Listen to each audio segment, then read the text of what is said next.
What will people do? Consequences is a big question mark. The second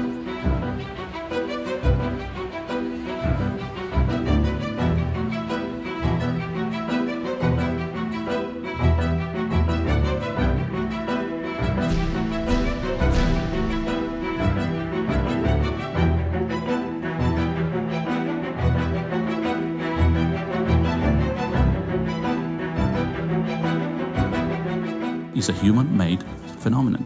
There's nothing that technology wants that people behind that technology didn't want in the first place. Maybe it's a wonderful decision and we're going to go down that road, but I would not like to hear anyone saying, oh, humanity is off the hook here, no one responsibility, we can't do anything about it, we just have to cope with the, as we had, tsunami that is coming anyway.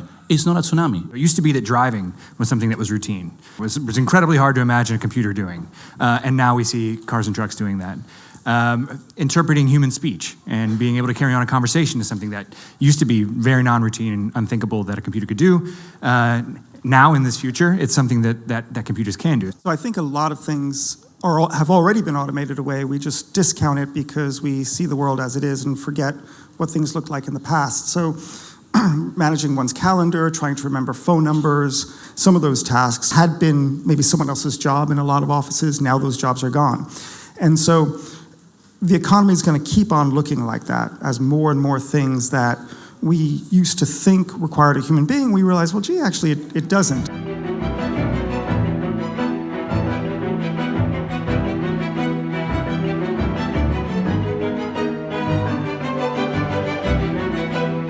What computers end up doing most of the time is displacing relatively routine work.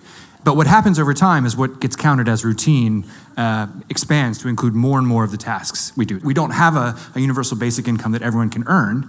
So if I get thrown out of my job by a robot, I have to go find more work. And if that means I have to accept an incredibly low wage so that someone employs me as a gardener or a janitor or something that I didn't particularly want to do and wasn't trained for, and so be it, because I have to feed my family. And so what we end up with, if we have rapid technological change, is a world of people doing really low wage jobs at really low productivities, because that's all our system can handle.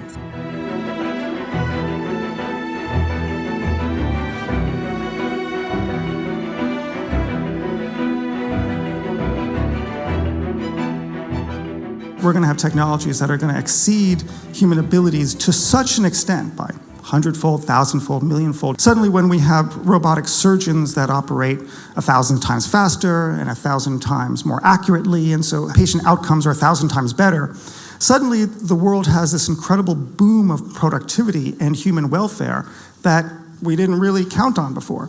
So although I think the jobs are absolutely going to be crimped, interestingly at the high end if you're a surgeon, and also at the low end, but I think there's still going to be jobs, because typically we've always seen this sort of displacement of technology and jobs, but there's new jobs that crop up around these new economies that emerge. That's not to say there's a lot of problems. I mean, wages will be a problem, and the time of that transition will be a problem. It may be that what we do is decide to outlaw, certain kinds of automation, because that would cost too many jobs and that would lead to too much social instability. That would be a bad thing in a lot of ways. On the other hand, having tons of people involuntarily out of work is also a bad thing. Actually, people don't want to feel that they lack purpose in their lives, and want to feel like they're contributing in some way to the mission of society.